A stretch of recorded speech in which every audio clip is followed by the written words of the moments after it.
느헤미야 시리즈 일어나 다시 세우라 12번째 시간, 저는 오늘 격려라는 제목으로 주의 말씀 증거합니다. 우리는 살아가면서 위로와 격려가 필요합니다. 여러분에겐 어떤 게 그런가요? 지난주 금요일 오전 10시 23분 뉴저지에서 진도 4.8의 지진이 발생했어요. 여러분도 느끼셨나요? 좀 예민하신 분은 재택근무를 하는데 그 빌딩이 엿가락처럼 휘는 것 같았다라는 분도 계셨고요. 4.8에 그렇게 느끼기 쉽지 않은데 어쨌든 또 어떤 분은 근처 공사장에서 왜 이렇게 시끄러워 하셨던 분도 있고, 또 서브웨이가 인근에서 지나간 그런 집에 사시는 분은 오늘따라 지하철 진동이 대단한데? 라고 느꼈어요. 저는요 마침 그때 집에 뭘 가지러 들어갔거든요. 근데 막 떨리는 거예요. 제가 그래서 이렇게 외쳤습니다. 내가 저놈의 세탁기 오늘 꼭 바꾸고야 만다. 저 세탁기 진동인 줄 알았어요. 사실 제가 오랫동안 살았던 캘리포니아에는 지진이 더 많아요. 그런데 그 지진이 저에게 큰 위로를 준 적이 있어요. 제가 LA에서 사역하면서 14만 마일 이상 뛴 작은 소형차를 가지고 있었거든요. 아마 독립기념일 아침으로 기억이 되는데요. 그날 아침 어딜 가기 위해서 신호대기를 하는데 제 차가 막 요동을 치는 거예요. 근데 그 전에 이게 워낙 오래된 차다 보니까 엔진이 망가지고 또 브레이크 문제 생기고 타이어 문제 생기고 돈이 계속 들어가는데 얼마나 이게 가슴이 졸여지고 이게 막 스트레스를 받는지요. 그런데 이게 그날 더워서 에어컨을 풀로 틀었거든요. 차 떨리는 걸 보면서 이것도 에어컨이 나갔구나. 근데 이거 진동하는 걸 보니까 이건 적어도 1,000불 이상 들겠다. 엄청 슬퍼가지고 막 낙담을 하고 있는데 옆에서 아내가 여보 지진 났어 라고 말을 하는 순간 제 마음에 막 세상이 알 수 없는 마음의 근원에서부터 나오는 샘솟는 기쁨과 위로부터 임하는 샬롬, 그 평안이 저를 감싸라 주는데 제가 가면서 막 찬양을 하면서 너무 기쁘게 갔어요. 1,000불 받은 느낌 있잖아요. 1,000불 버는 느낌. 와, 이거 차 문제 없이 지진 난 거래. 그래서 너무 좋았어요. 이런 게 위로가 될 때가 있어요. 예루살렘 성벽 재건을 앞에 두고 사실 두 종류의 사람이 있었습니다. 세우는 사람과 허무는 사람. 그리고 어떻게든 그 성벽 올라가는 것을 막으려는 이 방해 세력이 그림에서 보는 것처럼 동서남북으로 사납게 둘러싸고 있었지요. 이런 상황 속에서 세우는 사람 느헤미야는 어떻게 그의 사명을 완수해 갔을까요? 바로 격려였습니다. 격려, 용기와 힘을 북돋아 주는 것 말이죠. 사실 저 단어 너무 좋아요. 힘과 용기를 북돋아 준다. 정말 이런 사람이 옆에만 있다면, 항상 이렇게 해준다면 얼마나 행복할까요? 사실 이런 현상은 비단 느헤미야뿐만이 아니라 오늘날 우리의 가정, 직장, 공동체에서도 벌어지죠. 바로 어느 곳에든 세우는 사람과 허무는 사람이 공존하기 때문인 것입니다. 그러기에 느헤미야가 허무는 자들의 온갖 모함과 음해, 공격을 뚫고 사명을 완수하기 위해 앞으로 나아가는 그 과정은 우리에게 크나큰 도전을 주고 있어요. 한번 상상해 보세요. 예루살렘은 여리고 같은 오아시스 지대가 아니에요. 거기에 성전이 있어서 상징성이 있었던 것 뿐이지 자녀들 데리고 살고 싶은 그런 동네 아니라고요. 느헤미야 후반부에도 보면은요, 실제로 거주민들이 매우 적었습니다. 모래바람 이는 그 광야와 같은 반폐허 상태인 그 예루살렘에서 성벽 재건을 하면서 한편으로는 원수들의 공격을 대비하는, 그렇게 백성들을 다독이며 위로하고 격려하며 벽돌 한 장 한 장을 쌓아 올렸던 거지요. 무엇보다 긴장 가득한 그 메마른 현장에 강물을 댄 것 같은 그의 격려에는 몇 가지 특징이 있습니다. 바라기는 오늘 이 아침에 모인 주의 모든 백성들이 하나님께서 우리에게 주시는 참다운 격려와 위로를 통해 이 광야 같은 이민의 삶 속에 은혜에 물된 동산을 경험하기를 주님의 이름으로 간절히 축원합니다. 느헤미야가 보여준 이 격려의 특징을 저는 오늘 세 가지로 정리해 보려고 합니다. 먼저 첫 번째, 주목하는 격려예요. 한번 따라해 볼까요? 주목하는 격려. 느헤미야는 앞선 3장 전체를 통해서 이 공사에 참여한 75명, 75명의 대표자 이름을 정말 빼곡하게 뭐 하나 들어갈 틈 없이 꽉꽉 채워 넣습니다. 이걸 읽다 보면은요, 저는 뭐가 떠오르냐? 연예인들의 수상소감이 떠올라요. 여러분들 이제 갑자기 오늘 이번에 여우주연상 누구입니다. 그러면은 여배우도 어떡하죠? 또 옷은 또 이렇게 꼬리가 길어요. 이렇게 드레스 꼬리 길어가지고 이렇게 올라가기 힘들어서 이렇게 하고, 또 앞도 이렇게 살포시 들고 올라가고, 어머 나 어떡해 나 무슨 말 해야 돼 막 이러면서 막 하잖아요. 그래서 그동안 감사했던 뭐 어느 감독님, 작가님, 뭐 우리 매니지먼트 사장님, 뭐 엄마 아빠 뭐 쫙 말을 하는데, 이게 워낙 경황이 없다 보니까 이제 빼먹는 사람들이 생기는 거죠. 그래서 어떤 분은 보니까 미리 감사한 사람들 명단을 쭉 적어서 가지고 올라가서 그걸 읽더라고요. 특히 요즘은 수상소감을 너무 길게 하는 것을 막기 위해 시간을 제한하는 경우가 있어요. 대표적으로 노벨상의 패러디라 할 수 있는 이그 노벨상의 경우 수상소감이 60초로 제한되어 있습니다.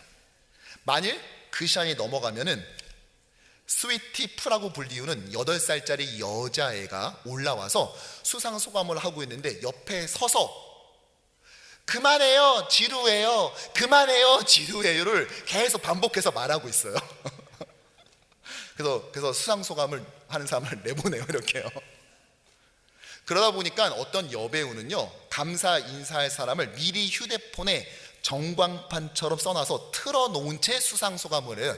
아주 화제가 되었는데요. 사진을 보여주실까요? 바로 저렇게 말이죠. 제가 한번 시범을 보여드릴게요. 제가 어저께 제 집 명단을 보고 장로님들 이름을 쭉 써봤는데요. 네. 자, 요렇게 해서 요렇게 해놓은 상태로, 예, 요렇게 한 상태로 이렇게 수상소감을 한 거예요. 자, 위에도 보이시죠? 예. 저도 오늘 한번 요렇게 한번 해놓고 설교를 계속 한번 이어나가 볼까요? 예.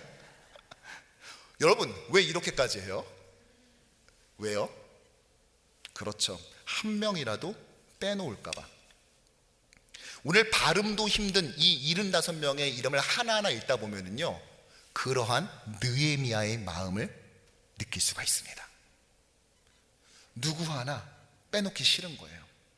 후대가, 내가 이걸 기록하지만 이거를 보는 후대의 모든 사람들이 그들 한 명 한 명을 기억해주고 읽어주기를 원하는 느헤미야 마음 말입니다. 정작 자신의 이름은 이 명단에서 삭제해 놓고는 나머지 사람들의 이름을 독자들로 하여금 계속해서 읽히고 기억하게끔 하려고 했던 거죠. 아니 목사님, 아니에요. 3장 16절에 보니까 느헤미야 있는데요. 여러분, 그 느헤미야는요, 그 느가 아니에요. 다른 느예요. 동명이인이라고요. 다른 느헤미야입니다. 또한 이 명단을 기록하는 방식도 얼마나 따뜻한지. 3장 20절에 힘껏 중수했다. 그들이 힘껏 중수했다. 4장 6절에선 백성이 마음을 들여 일했다. 이렇게 기록합니다. 무엇보다 느헤미야는 사람들이 놓치기 쉬운 것, 못 보는 것에 주목했어요. 대표적인 것이 성벽 북동쪽, 그러니까 한시 방향을 중수했던 한운의 케이스일 거예요. 3장 40절의 말씀 함께 읽죠. 셀레미야의 아들 하나냐와 살랍의 6째 아들 한운이 한 부분을 중수하였고, 자, 한운은 6째 아들이었어요. 자, 그랬다는 것은 1번부터 5번까지 위의 형님들은 이 공사에 참여 안 했다는 거예요. 장남도 아니고 차남도 아니고 6번째 아들이 그 형제들도 안 하는 이 사역에 기꺼이 나서서 한 부분을 맡았다고 그는 빼놓지 않고, 그가 6번째 아들이었다는 것을 꼼꼼히 놓치지 않았다는 것이죠. 즉 그 부분을 남들은 잊기 쉬운, 놓치기 쉬운 것을 주목하며 격려하고자 했다는 것입니다. 여러분, 나는 지금 어디를 바라보고 있습니까? 어디를 주목하고 있죠? 세상은 돈 있는 사람, 힘 있는 사람, 유명한 사람, 하다못해 말이라도 세게 하는 사람에 주목합니다. 이민자들 보면은요, 가끔 필요 이상으로 말을 무례하고 거칠고 마치 겁주듯이 말하는 경우를 볼 수가 있어요. 여러분, 그런 직장 다니고 싶으세요? 그런 교회에서 신앙이 자랄 수 있을까요? 크고 거친 인간의 목소리가 공동체 전체를 감싸거나 끌고 가게 내버려둬서는 안 됩니다. 우린 예수님의 성품을 담는 교회 되도록 치열하게 노력하고 그것을 닮으려 애써야 된다는 것이죠. 대신 우리가 주목해야 될 사람은 누구입니까? 아무도 알아주지 않아도 묵묵히 섬기는 지체들입니다. 저는 우리 뉴욕 신장로교회가 세상에 힘 있고 돈 있고 목소리 큰 그런 사람들에게 주목하는 그런 모습을 담지 않기를 소원합니다. 오히려 묵묵히 일하는 성도들이 외롭지 않는 교회 되기를 간절히 갈망하고 있어요. 우리 교회는 참 그런 분들 많은 것 같아요. 조용히 묵묵히 자신의 일을, 그래서 관심을 기울여 보지 않으면 주목받을 수 없는 분들이 계세요. 여러분 아시는 것처럼 토요일 밤과 또 금요일에서 토요일날 넘어가는 밤과 토요일에서 주일날 넘어가는 밤은 저는 보통 설교를 준비하고 또 기도하면서 제가 집에 안 들어가고 교회 사무실에서 자고 이제 설교를 하죠. 그런데 저녁을 먹고 토요일날 저녁을 먹고 집에서 저녁을 먹고 다시 이제 교회 와서 설교를 마무리하러 왔는데 본당에 불이 켜져 있는 거예요. 뭐 하나 봤더니 어떤 여자 성도님이 손걸레로 강대상을 이렇게 구석구석 결 하나하나를 다 닦고 있더라고요. 제가 다른 분에게 물어봤어요. 아니 어떤 분이 오늘따라 강대상을 닦고 계시네요? 그랬더니 아 목사님 저분 몇 년째 저렇게 하고 계세요? 뭐 이렇게 말씀하신 거예요. 이 강대상을 제일 많이 사용하는 저도 몰랐던 거예요. 왜요?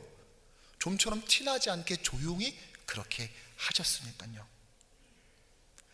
또 지난주 오후에 토요일에는요, 어떤 환갑이 넘은 남자 집사님이 오셔서 이 카페트를 막 닦고 계시더라고요.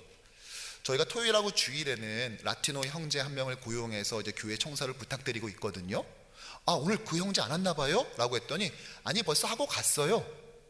근데 집사님 왜 오셨어요? 퇴근하는데 그래도 제가 한 번 더 닦으면은 내일 예배 드리시는 분들 더 집중하면서 예배 드릴 수 있을 것 같다. 그렇게 왔다는 거예요.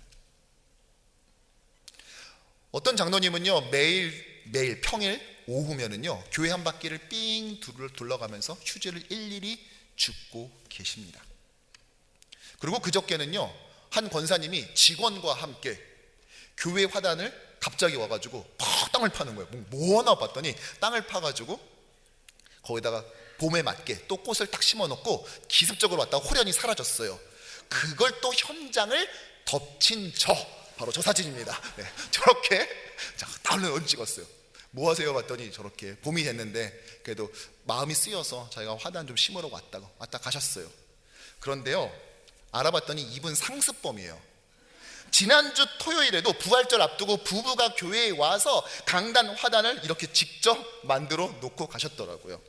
저건 제가 찍은 게 아니라 마침 그때 현장을 지나가던 다른 분께서 찍어서 저에게 친히 제보해 주셨습니다. 네. 여러분 매일 아침마다 커피를 끓이기 위해서 새벽 6시에 오시는 분이 계십니다. 여러분 어떤 마음으로 그걸 드십니까? 혹시 뭐 커피가 뭐 싱겁다느니 뭐 너무 진하다든지 이런 말 하시는 분 없죠? 커피 맛 보고 싶으시면은요 스타벅스로 가십시오. 그분들은 하나하나 성도들을 섬기기 위해서 그렇게 애쓰고 있습니다.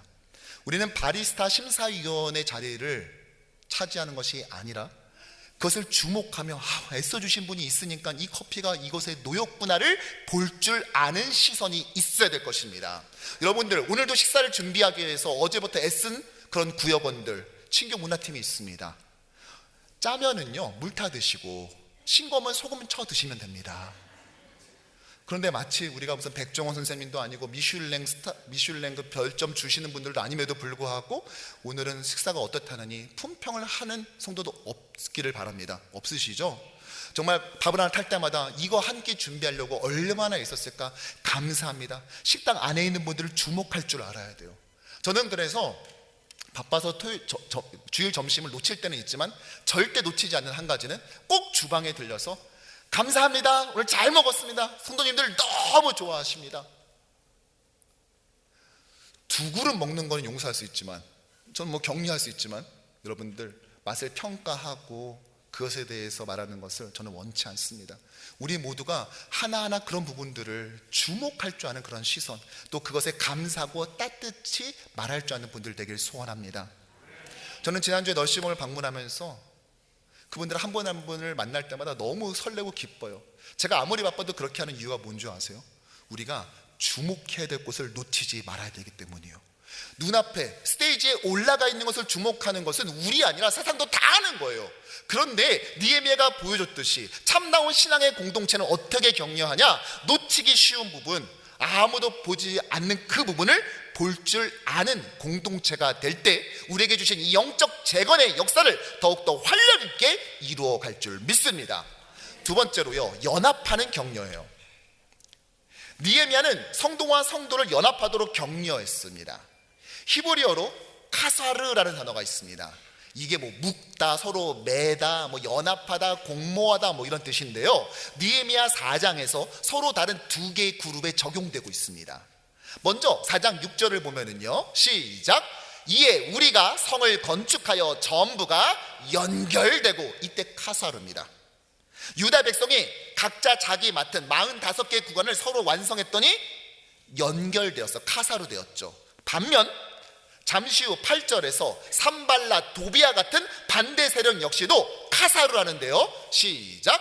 다 함께 꾀하기를 예루살렘으로 가서 치고 그것을 요란하게 하자. 그들이 공모할 때 꾀하라, 이게 카사르예요. 무슨 말입니까? 한쪽은 세우기에 연합하고 또 한쪽은요, 허물기 위해서 연합했다는 것입니다. 우리는 지금 여기 왜 모여 있습니까? 네, 세우기 위해서 모여 있습니다. 그리고 이렇게 세우는 자들이 함께 모여 서로를 격려할 때 그 뭉치는 강도는요, 놀라울 정도예요. 아니, 신비로운 수준입니다. 당시 대적들이 기습 공격을 하려는 징후가 포착됐어요. 이런 일촉즉발의 상황에서 주변 사람들이 무려 10번이나 이 공사 현장을 찾아와서 야, 빨리 당장 집에 들어가자, 돌아가자, 위험해 라고 말했어요. 12절의 말씀처럼 말이죠. 그 원수들의 근처에 거주하는 유다 사람들도 그 각처에서 와서 10번이나 우리에게 말하기를 너희가 우리에게로 와야 하리라 하기로. 그런데 13절에 돌아갔다는 기록이 없습니다. 무슨 말이에요? 10번이나 설득하러 왔음에도 불구하고 그들은 그 10번 모두를 극복해 가며 쉼없이 재건을 이루어 갔다는 것이죠. 왜요? 아무리 내 친형제라 할지라도, 아무리 가족이라 할지라도 도저히 헤아릴 수 없는 동역자끼리만이 느낄 수 있는 그 끈끈함이 있는 것입니다. 저는 영화에서 인상 깊은 한 장면이 있었어요. 특수부대원들의 활약상을 다룬 영화였는데요, 그때 작전 중 동료 하나가 위험에 처하자 또 다른 특수부대원이 자청해서 구출작전에 참여한 거예요. 주변에서 말렸습니다. 야, 너는 뭐 사람 죽이는 게 그렇게 좋냐? 너는 뭐 목숨이 몇 개라도 되냐? 그랬을 때 그 주인공이 이렇게 나지막히 독백을 하더라고요. 민간인들이 이걸 어떻게 알 수 있겠어? 우리가 전투에 나서는 건 무섭지 않기 때문도, 전쟁이 좋기 때문도 아니라 내 옆에 전우 때문이라는 걸. 여러분, 우리도 마찬가지예요. 신앙생활을 하며 함께 영적 재건을 이루다 보면 주변에서 야, 너 맨날 그렇게 교회 가면 안 힘드냐? 뭐 교회 가면 하나님이 돈 좀 더 주냐? 하며 우리에게 핀잔을 줄 수 있습니다. 그런데 사랑하는 성도 여러분, 세상이 어떻게 이해할 수 있겠어요? 우리가 이렇게 하는 것은 자신의 몸을 다 찢어가면서 우리를 사랑하신 주님과 내 친정 식구보다 날 더 사랑하며 날 위해 진실될 마음으로 기도하는 내 옆에 지체 때문이라는 걸, 그걸 세상이 어떻게 이해할 수 있겠습니까? 특별히 4장에서 주목할 단어가 있어요. 바로 우리라는 단어예요. 무려 22번이 등장합니다. 예를 들어 15절을 보면은요, 함께 읽지요. 우리의 대적이 우리가 그들의 의도를 눈치챘담을 들으니라. 하나님이 그들의 꾀를 패하셨으므로 우리가 다 성에 돌아와서 각각 일하였는데 아멘. 지금 한 절에 우리 몇 번 나옵니까? 3번 나옵니다. 총독 느헤미야부터 마지막 백성에 이르기까지 모두가 나와 너가 아니라 우리였다는 것이죠. 이게 어느 정도였냐? 이 공사를 진행하면서 약속을 하나 한 게 있어요.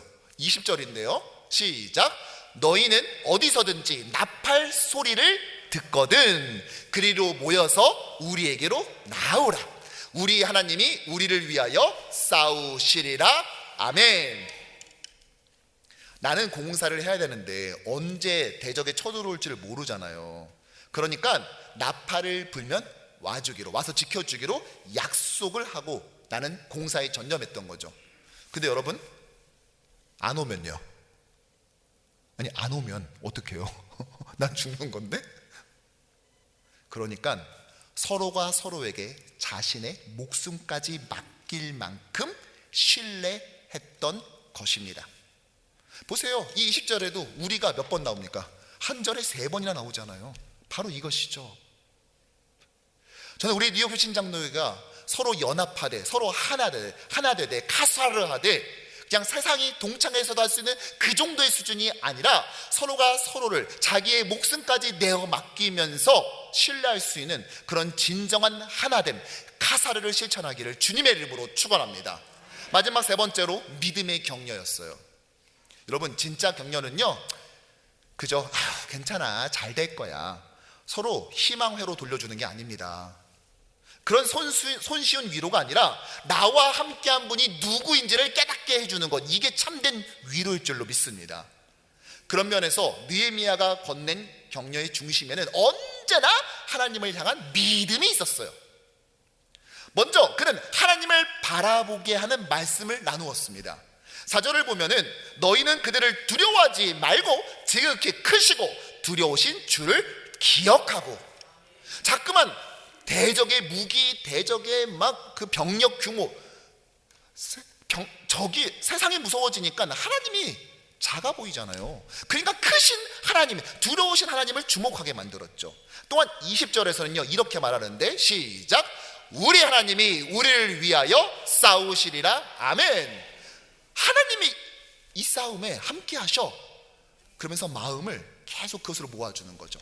사랑하는 여러분, 우리가 서로를 격려하되 그냥 잘 될 거야 뭐 이런 무책임한 격려를 하면 안 됩니다. 우리는 뭘 해줘야 돼요?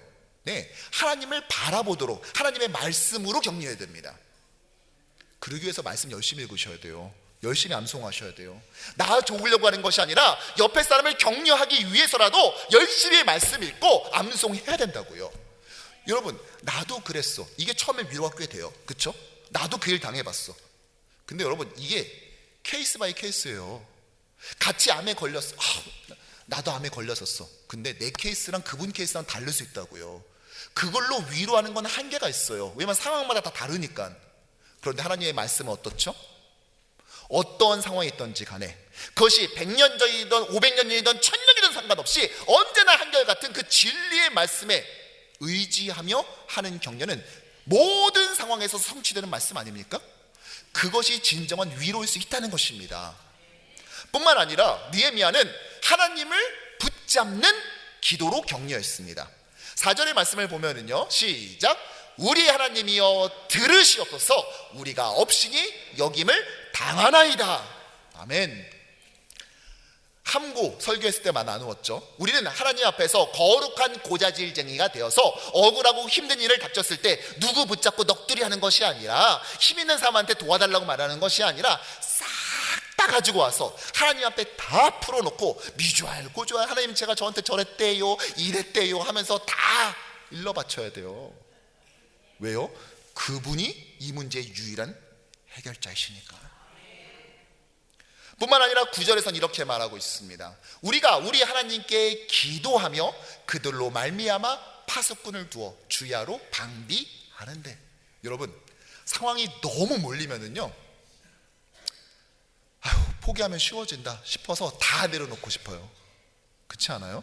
그런데 그는 어떻게 다시 일어섭니까? 어떻게 그 사람들의 마음을 모으죠? 하나님께 기도하며 그들이 위로받게 해요.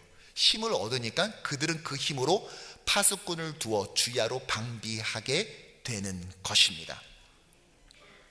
사실 믿음의 격려 아니면은요, 이 성벽 제거는 진행되지 못할 만큼 고려해야 될 변수가 너무 많았고 공사의 피로도가 굉장했습니다.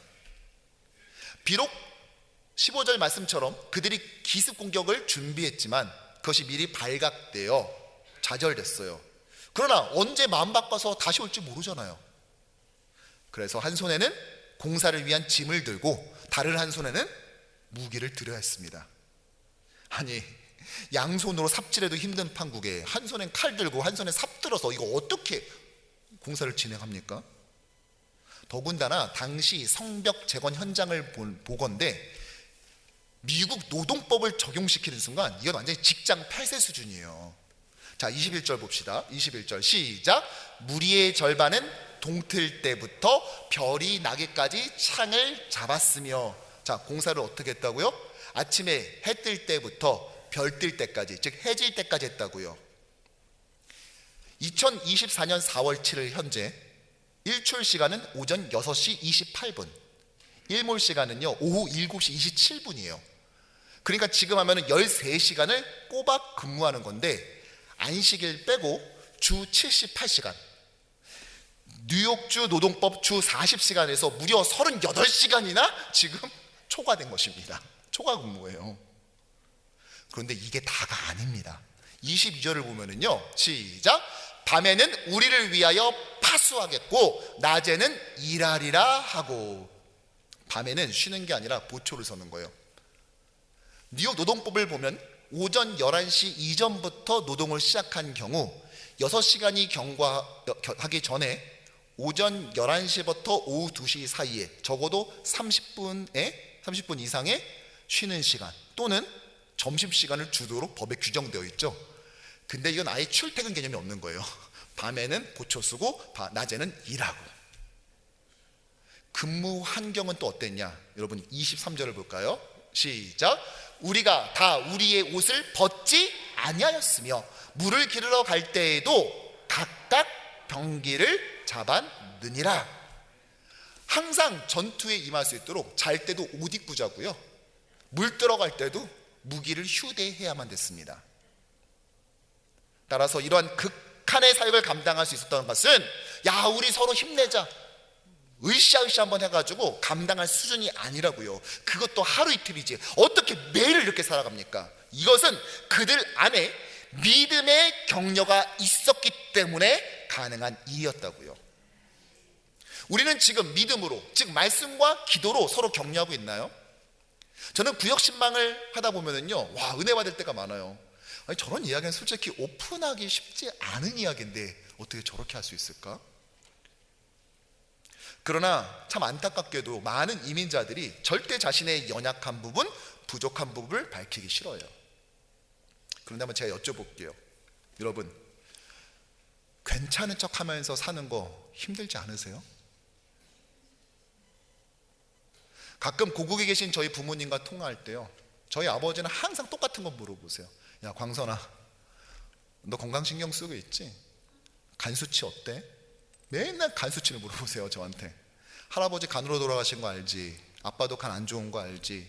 너도 가족력 있으니까 항상 조심해야 돼. 마지막 수치 몇이었어? 너 다음 검사 일정 언제야? 항상 이것만 물어보세요.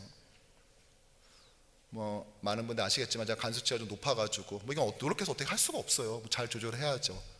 저는 새벽에는 못 일어나요. 저는 새벽기도 평일날은 못 나오잖아요. 부역자들 부탁하잖아요. 저는 아침이면은 거의 이렇게 몸이 굉장히 힘들어요. 근데 또 교회에 여러 가지 일들이 또 있고 또 이왕하는 것도 잘하고 싶으니까 이번 주에도 40주년 준비한다고 새벽 2시, 3시에 계속 퇴근하고 막, 특히 고난주간 특세 끝나고 부활주일까지 딱 끝내고 10일 만에 집에 딱 들어갔는데, 와, 진짜 지난주 주일 저녁엔 간이 터질 것 같더라고요. 간이 터진다는 느낌 뭔지 아세요? 아마 저랑 똑같은 질병 앓고 계신 분 아실걸요? 간이 터진다는 느낌, 그 느낌이 딱 오더라고요. 어머니는 항상 똑같은 거 물어보세요.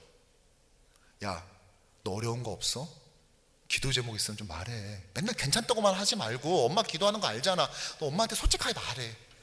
근데 참 이런 게, 아들이 괴팍한 게 고국에 계신 엄마까지 걱정시키는, 그건 정말 자존심상 너무 싫은 거예요. 그거는 나 키워줘 이렇게 하신 걸로 충분하지, 엄마한테 이렇게까지 고민시키기엔 진짜 너무 용납이 안 되는 거예요. 근데 때로는 저도요, 누군가한테 털어놓고, 아, 나 정말 힘든데, 나 정말 고민되는데 말하고 싶다 할 때가 왜 없겠어요? 여러분, 괜찮은 척 하는 거 안 힘드세요? 버틸만 하다면은요, 죄송하지만 그건 아직까지 그 고민이 제대로 오지 않은 거예요. 그건 견딜 만한 수준인 거예요. 아직 정말 엄청난 게 오면은요, 기도도 안 나와요. 하나님 아버지 이 외마디 하는 것 자체가 벅차다고요. 그럴 때 어떻게 되겠습니까? 누군가가 내 대신 내 기도를 나처럼 해줘야 돼요. 내 기도를 나처럼 해줄 누군가 필요하다고요. 하나님은 그래서 우리 뉴욕 효신 장로교회를 이곳에 심은 겁니다. 서로가 서로에게 그 역할을 해주라고요. 그런데 그걸 하지 않고 정작 다른 걸 하고 있다면, 가령 저 집사님은 참 저런 게 아쉬워, 아우 저분은 저게 아쉬워. 여러분, 지금 뭐 하시는 거예요? 우리가 원래 해야 되는 목적은 바로 이것에 있다고요. 그분의 기도 제목을 마치 그분처럼 해주는 것. 이제 우리가 본연의 그 역할을 회복하기를 주님의 이름으로 축원합니다. 그리고 이미 그렇게 하는 너무 많은 성도님들 주님의 이름으로 축복합니다. 여러분 잘하고 계십니다. 앞으로도 계속해서 우리가 지난 40년도 그렇지만 또 다른 40년을 우리 그렇게 함께 믿음으로 격려하며 우리 앞에 무엇이 닥쳤다 할지라도 함께 이겨나는 공동체 되기를 주님의 이름으로 축복합니다. 저는 특별히 우리가 이 일을 감당함에 있어서, 우리가 믿음으로 격려하는 이 사역을 감당함에 있어서 정말 우리가 주목하고 연합하고 믿음으로 격려하는 것이 얼마나 중요한지를 지난 주간에 깨달은 것이 있어요. 함께 나누고자 합니다. 제가 지난주 부활절 설교를 통하여서 한 권사님의 장례를 치른 이야기를 말씀드렸죠. 그분의 하관 예배를 드렸던 날이에요. 그런데 그 묘지에는요, 그 권사님뿐만 아니라 우리 교회 성도였던 분, 또 우리 교회 성도님의 가족분들도 몇 분 묻혀 있어요. 제가 다 알지는 못하고요, 아는 몇 분이 있거든요. 차마 발길이 떨어지지 않는 거예요. 여기까지 왔는데 그냥 이렇게 돌아가기, 예배 마쳤다고 돌아가기엔 좀 마음이 좀 불편하더라고요. 그래서 근처에서 꽃을 좀 몇 개 사다가 다시 돌아가서 제가 기억나는 데 한해서 그분들 묘소에다 꽃을 좀 놔드리고 왔어요. 함께 갔던 저희 아내랑 또 우리 부목사님, 또 함께 제 차에 탔던 권사님, 이렇게 해서 같이 막 이게 표지판 있는 게 아니니까 하나하나 묘비를 이제 검색해 가면서 찾아서 하나씩 놓아드리고 왔어요. 그런데 그 중에 한 무덤은요, 우리 교회 집사님의 아드님의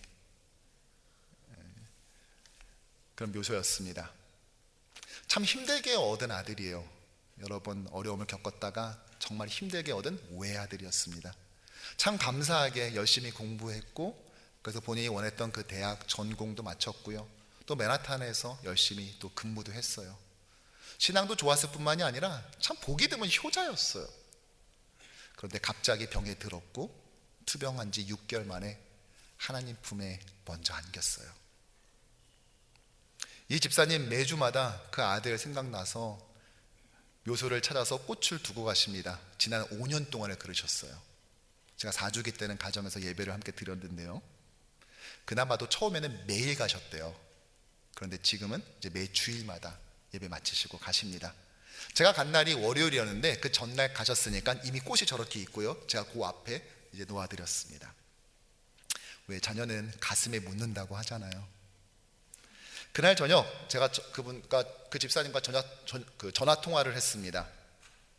그러지 않아도 함께 갔던 권사님께 이미 들었다고 하시면서 저에게 이런 말씀을 하시더라고요.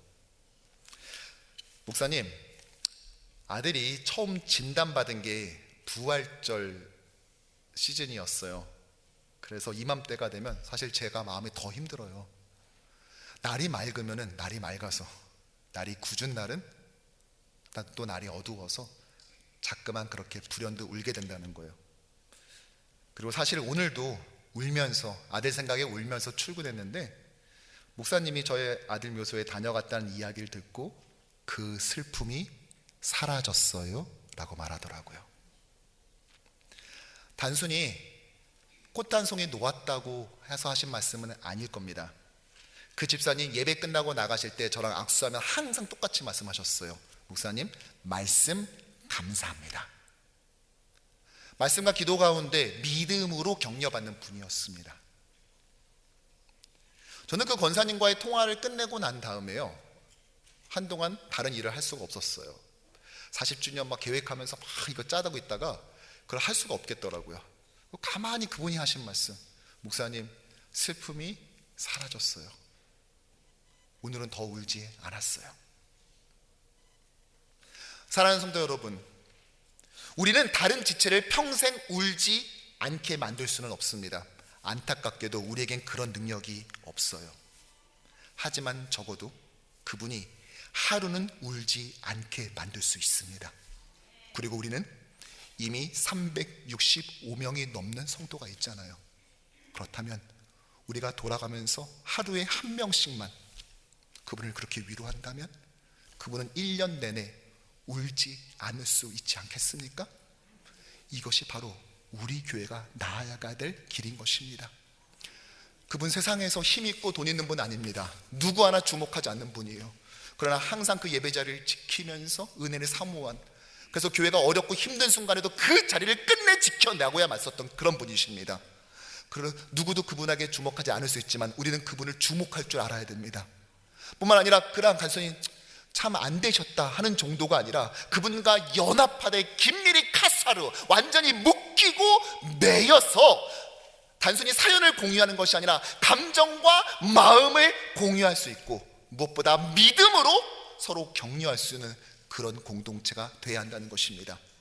하나님은 영이시죠. 그분은 우리의 기도에 응답과 해답을 할 수 있는 성품과 능력을 가지신 분입니다. 그러나 육을 가지고 있진 않기 때문에 그분의 체온을 느낄 수는 없어요.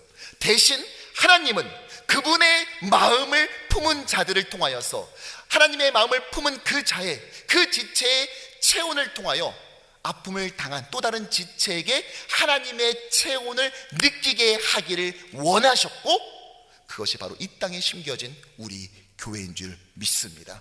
우리는 이 사명을 통하여 하나님 앞에 우리에게 주어진 이 사명을 매일매일 벽돌 쌓아 올리는 심정으로 중수해 나가야 할 것입니다. 말씀을 정리하죠. 지진이 났을 때 나중에 저희 아내가 그러더라고요. 뉴욕에 지진이 잘 나나 했더니 140년 만에 난 거라면서요. 그래서 아니 우리가 캘리포니아에서 지진 몰고 온 거 아니야? 그래서 제가 이렇게 말했어요. 아니 이 사람아, 성경을 보면 하나님의 임재가 있을 때, 하나님이 이 땅에 임하실 때 나타났던 자연현상이 있는데 그 중에 하나가 구름이 자욱하게 끼는 거하고 또 하나는 바로 천재가 진동하는 거, 지진이다. 야, 이걸로 봐서 이번에 40주년 예배 행사 이거 대박 나겠다. 하나님의 은혜가 충만하겠다. 제가 그랬어요. 우리는 말 한마디를 하더라도요, 힘과 용기를 북돋아주는 이 격려, 이것을 선택할 줄 알아야 됩니다. 우리는 단지 내가 다른 사람 비난하고 헐뜯지 않았던 것만으로 마치 내가 할 바를 다 했다고 착각해서는 안 돼요. 서로 다른 환경과 성격을 지녔지만 그럼에도 불구하고 우리를 하나로 묶으신 이유가 무엇입니까? 서로 주목하고 연합하며 믿음으로 격려하기 위해서인 것입니다. 네, 예배 중요합니다. 네, 선교해야죠. 그러나 우리가 진실대로 하나 되었을 때, 이렇게 함께 서로 격려하게 되었을 때 참된 예배 공동체가 되고 더욱더 힘있게 선교할 수 있지 않겠습니까? 이렇듯 하나님의 은혜는 격려라는 수로를 통해 공동체 안으로 구석구석 흘러가 그 격려가 닿은 모든 곳이 생명이 움뜨게 만들어주는 것입니다. 하나님의 은혜는 아무 문제가 없어요. 문제는 그 은혜를 흘려보낼 수로가 있어야 되는데 그것이 꽉 막혀서 서로 반목하고 비난하고 평가함으로써 이게 꽉꽉 막혀버려서 흘러가지 못하는 게 문제이죠. 우리는요, 우리 뉴욕 효신장로교회는 지금도 그랬지만 앞으로 더 열심히 이 수를 쫙쫙 뚫어내고 구석구석 모세혈관처럼 그냥 막 지를 더 만들고 뻗쳐나가서 누구 하나 소외됨 없이 모두가 하나님의 은혜의 강수를 경험케 해야 될 줄로 믿습니다. 창립 40주년을 앞둔 우리 뉴욕 효신교회 성도 모두가 서로를 향해 때로는 격조 있게, 때로는 격렬하게 격려하는 공동체 되기를 축복합니다. 아니, 우리 서로 격찰합시다. 그냥 막 열정을 다해서 서로를 칭찬하고요, 우리 격려합시다. 그렇게 서로 격려함으로 생명력 가득한 교회로 우리는 성장하게 될 것입니다. 그러므로 우리는 있을 때 격려하고 없을 때 칭찬하며 곤란할 때 서로를 위해서 기도하는 그런 우리 교회, 그런 뉴욕 효신 장로 교회 되기를 주님의 이름으로 간절히 축원합니다.